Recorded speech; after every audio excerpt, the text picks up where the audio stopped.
Hello students, myself Shipra Tyagi from Suraj School Rewari. Students, today I am going to discuss about the third chapter of class 9th, that is diversity in living organisms. I already discussed about a little bit in this chapter.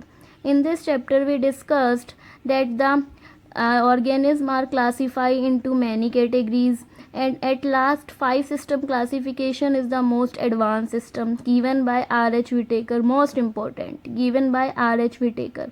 And R.H. Whittaker ने जो system दिया था उसको 5 कौन कौन सी class में divide किया था, that is Monera, protista, fungi, Plantae, Animalia. इस तरीके से हमने इसको पढ़ा था. तो हमने मोनेरा कंप्लीट पढ़ लिया था, हमें नेक्स्ट वीडियो से प्रोटिस्टा स्टार्ट करना था. ओके तो आज हम जो स्टार्ट करेंगे that is kingdom protista and kingdom fungi. आज हम कंप्लीटली रीड आउट करते हैं. Okay let's start our video. Kingdom protista. Okay students, kingdom protista की अगर हम कैरेक्टरिस्टिक्स की बात करते हैं तो किंगडम प्रोटिस्टा जो होते हैं, प्रोटिस्ट वो होते हैं जो मोस्टली एक्वेटिक में रहते हैं. एक्वेटिक मतलब कि वाटर में जो रहते हैं, जो वाटर में रहते हैं उनको कहा जाता है प्रोटिस्ट. ये जो प्रोटिस्ट होते हैं ये टिपिकली यूकैरियोटिक होते हैं. टिपिकली मतलब प्योरली यूकैरियोटिक होते हैं. जो हमने मोनेरा पढ़ा था वो प्रोकैरियोटिक था, ये यूकैरियोटिक है. इनका जो जेनेटिक मटेरियल होता है वो डीएनए होता है, और जो डीएनए होता है वो वेल फंक्शनल होता है, प्रॉपरली काम भी करता है. सेल ऑर्गेनली प्रेजेंट है, बिकॉज यूकैरियोटिक है तो सेल ऑर्गेनली प्रेजेंट है.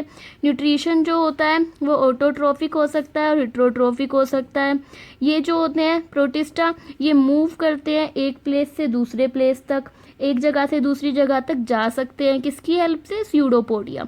देखो बेटा, स्यूडो का मतलब होता है फॉल्स, पोडिया का मतलब होता है फिट. जैसे अमीबा मूव करता है, अमीबा मूव करता है एक जगह से दूसरी जगह पे जाता है, लेकिन हमें अमीबा की लेग्स, अमीबा के फिट तो हमें नहीं दिखते, तो बिना फिट के मूवमेंट होती है, that is known as pseudopodia. तो इसी तरीके से प्रोटिस्टा, अमीबा इसी का एग्जाम्पल है प्रोटिस्टा का ही. तो ये जो मूव करता है इसी तरीके से स्यूडोपोडिया की हेल्प से ही मूव करता है.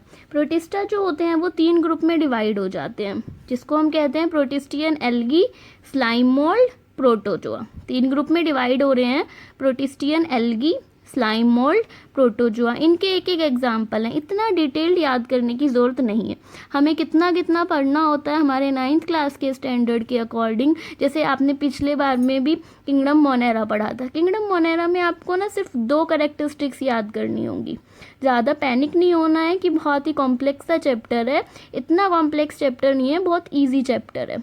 किंगडम मोनेरा सबसे पहले था तो ऐसे याद रखो, सबसे पहले आए हैं तो प्रीमिटिव है, सिंपल है और प्रोकैरियोटिक है, ख़त्म. और एक एग्जाम्पल वाली लाइन याद कर लो, मतलब 2 कैरेक्टरिस्टिक्स याद करो, एक एग्जाम्पल याद करो, इट्स ओके.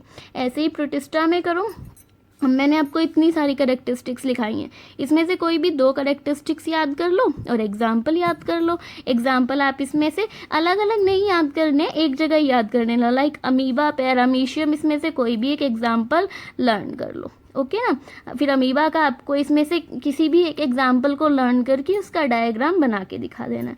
तो किंगडम प्रोटिस्टा बहुत ही छोटा सा है. प्रोटिस्टा वाटर में रहता है, यूकैरियोटिक है तो सेल ऑर्गेनली प्रेजेंट है. अब सेल ऑर्गेनली प्रेजेंट है तो एक जगह से दूसरी जगह में भी जाने में हेल्प करेंगी. स्यूडोपोडिया आ गया तो हेल्प करता है मूवमेंट में, और स्यूडोपोडिया प्रेजेंट होते हैं अमीबा में. तो कैरेक्टरिस्टिक्स भी लर्न हो गई इस तरीके से हमें, और एग्जाम्पल भी लर्न हो गया. ओके बेटा. नेक्स्ट आता है किंगडम फंजाई. जैसे कि 5 सिस्टम क्लासिफिकेशन जब विटेकर ने डिवाइड करा था तो उसने किस में करा था? पहला मोनेरा, दूसरा प्रोटिस्टा, तीसरा फंजाई. तो फंजाई में भी मैं आपको कई कैरेक्टरिस्टिक्स बताऊंगी, लेकिन आपको 2 कैरेक्टरिस्टिक्स अच्छे से लर्न करनी है. इसमें फर्स्ट कैरेक्टरिस्टिक्स क्या होती है? ये जो ग्रुप है फंगस का, ये वो ग्रुप है जिसके अंदर स्टेम, रूट और लीव्स जो होती हैं वो डिफ्रेंशिएटेड नहीं होती हैं. स्टेम, रूट और लीव्स हमें अलग अलग नहीं दिख पाती हैं फंगस में. ओके. फंगस का बेटा मोस्ट इम्पोर्टेंट कैरेक्टरिस्टिक्स जिस पे क्वेश्चन आता है, लिखा हुआ है मोस्ट इम्पोर्टेंट. सेल वॉल जो है फंगस की वो मेड होती है काइटिन, CHITIN, मोस्ट इम्पोर्टेंट है. इसमें से क्वेश्चन आता है 1 मार्क्स में। जो सेल वॉल, जो फंगस है, फंगस के बाहर की जो लेयर होती है वो सेल वॉल है, और वो कौन से सब्सटेंस की बनी होती है? काइटिन। काइटिन एक टाइप का सब्सटेंस है, मटेरियल है, जो आउटर कोटिंग बनाने में हेल्प करता है। तो एक ये तो पॉइंट इंपॉर्टेंट है कि आपको लर्न करना होगा। अब देखिए, फंगस है वो, तो उसके पास फंगस जो होती है वो आपके खाने पे लग जाती है। कई बार आप ब्रेड को बहुत टाइम तक आप रखो तो आपके ब्रेड के ऊपर वाइट कलर का आपको स्ट्रक्चर दिखता है, दैट इज़ फंगस। मतलब वो आपके फूड से फूड ले रही है, तो वो अपना फूड तो नहीं बना सकती, तो उसके पास क्लोरोफिल नहीं होता है। क्लोरोफिल नहीं होता है तो वो फोटोसिंथेसिस की जो प्रोसेस है वो परफॉर्म नहीं कर सकती है।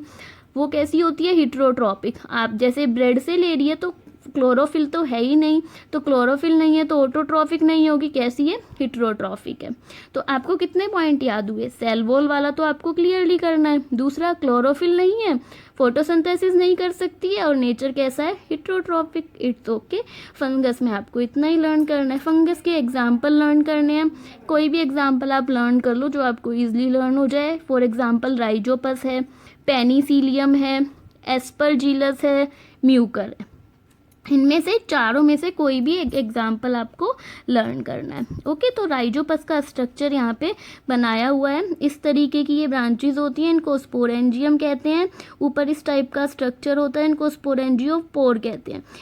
इनके ये जो बैलून लाइक स्ट्रक्चर है, इनके अंदर स्पोर्स होते हैं, जिनके ये जो स्पोर्स होते हैं ये जर्मिनेट होते हैं और फंगस ग्रो होती है। ये हमारे लिए हार्मफुल भी होते हैं। ओके बेटा, तो बेटा फंगस में एक इम्पोर्टेंट क्वेश्चन आता है लाइकेंस का। फंगस के अंदर इम्पोर्टेंट क्वेश्चन है लाइकेंस का। अब देखिए क्या होता है, जो फंगस होती हैं, फंगस और एल्गी, फंगस और एल्गी आपस में फ्रेंडशिप करके रहती है। फंगस और एल्गी आपस में फ्रेंडशिप करके रहती हैं। किस टाइप से? इसको ऐसे समझना, ये फंगस होती है और ये एल्गी है। फंगस के पास हमने पढ़ा कि फूड तो है नहीं, इसको किसकी रिक्वायरमेंट है? फूड की इसको रिक्वायरमेंट है। ओके, और एल्गी जो है वो एक प्लांट है, तो इसके पास फूड जो होता है वो प्रेजेंट होता है, लेकिन इसको रिक्वायरमेंट होती है रहने के लिए जगह की, शेल्टर की इसको रिक्वायरमेंट है।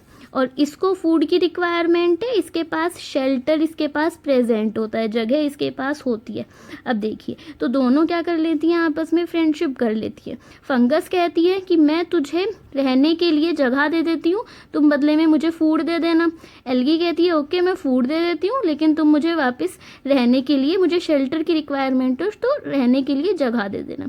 तो इस तरीके से दोनों के बीच में एक कनेक्शन सेटअप हो गया, वो वाला रिलेशनशिप सेटअप हुआ है जिसमें दोनों को फ़ायदा हो रहा है, that is known as symbiotic relationship. इस टाइप के रिलेशनशिप को सिम्बायोटिक रिलेशनशिप कहते हैं, और इन दोनों के रिलेशनशिप को लाइकेंस कहा जाता है।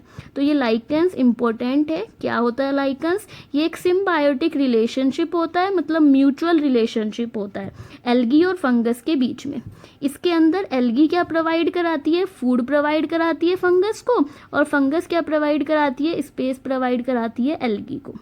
ओके, तो इस टाइप के रिलेशनशिप को हम लाइकेंस कहते हैं, और इसमें हमें ये सब पढ़ना है कि एल्गी क्या देता है और फंगस क्या देता है। तो हमारा जो था थर्ड किंगडम फंजाई वो भी ओवर। फोर्थ आता है हमारा किंगडम प्लांटी। देखो प्लांटी के बारे में, प्लांटी का मतलब है प्लांट्स। करेक्टरिस्टिक्स आपको ईजिली लर्न हो जाएंगी। क्यों? क्योंकि आपको पता है प्लांट्स कैसे होते हैं, मल्टी सेलुलर है, बहुत सारी सेल्स प्रेजेंट है। आपने सेकंड चैप्टर टिश्यू में प्लांट के टिश्यू पढ़े हैं, और टिश्यू तो बहुत सारी सेल से बनते हैं, तो मल्टी सेलुलर है। दूसरा पॉइंट आपको पता है कि प्लांट्स के अंदर क्लोरोफिल प्रेजेंट है, तो प्लांट्स अपनी फोटोसिंथेसिस की प्रोसेस परफॉर्म कर सकते हैं। तो प्लांट्स में आपको दो करेक्टरिस्टिक्स लर्न हो गई। नेक्स्ट क्या होता है? आपने फर्स्ट चैप्टर में पढ़ा कि plants have large central vacuole, plants are not movable. Growth जो होती है प्लांट में वो ऑलवेज कंटिन्यू रहती है, और प्लांट जो होते हैं वो प्रोड्यूसर्स होते हैं, हर ऑर्गेनिज्म के लिए प्रोड्यूसर्स का काम करते हैं। तो आपको प्लांट्स की कैरेक्टरिस्टिक्स ईजिली लर्न हो गई। अब देखिए बेटा, ये जो किंगडम प्लांटी है ये थोड़ा सा हमें डिवीज़न करके पढ़ना है। जो किंगडम प्लांटी होता है ये फर्दर डिवाइडेड हो रहा है 5 डिवीज़न में। डिवीज़न यूज़ करेंगे हम इसमें। अभी तक हम किंगडम पढ़ रहे थे, अब KPC ऑफ GS आपको मैंने पढ़ाया था। क्या चीज़? Series of higher KPC of GS. आपने अभी तक किंगडम पढ़ी है। अब किंगडम जब डिवाइड होती है तो क्या बनता है, पी की जगह फाइलम यूज वर्ड हम कर सकते हैं और दूसरा डिवीज़न कर सकते हैं। फाइलम, पी फॉर फाइलम है तो पी फॉर प्लांट नहीं होगा, दोनों पी एक साथ नहीं आएंगे। फाइलम वर्ड यूज़ होता है एनिमल्स के लिए, डिवीज़न वर्ड यूज़ होता है प्लांट्स के लिए। तो जब किंगडम आगे डिवाइड होती है तो किस में होगी, डिवीज़न में। अगर हम प्लांट की बात कर रहे हैं तो हम प्लांट की ही बात कर रहे हैं। तो प्लांट के अंदर किंगडम प्लांटी डिवाइड होती है 5 में। आपको इनके 5 के नाम याद करने हैं। फर्स्ट है थैलोफाइटा, दूसरा है ब्रायोफाइटा, तीसरा है टेरिडोफाइटा, इसमें बेटा पी साइलेंट है, चौथा है जिम्नोस्पर्म एंड फिफ्थ है एंजियोस्पर्म। इन तीनों की सीरीज़ आपको इसी तरीके से लर्न करनी है। Thallophyta, bryophyta, pteridophyta, gymnosperm, angiosperm. इनको फिर मैं डिटेल्ड पढ़ाऊंगी, वो मैं नेक्स्ट वीडियो में पढ़ाऊंगी। आज का होमवर्क आपका इतना ही है कि आप यहाँ तक का वर्क लर्न करोगे। ओके बेटा, थैंक यू।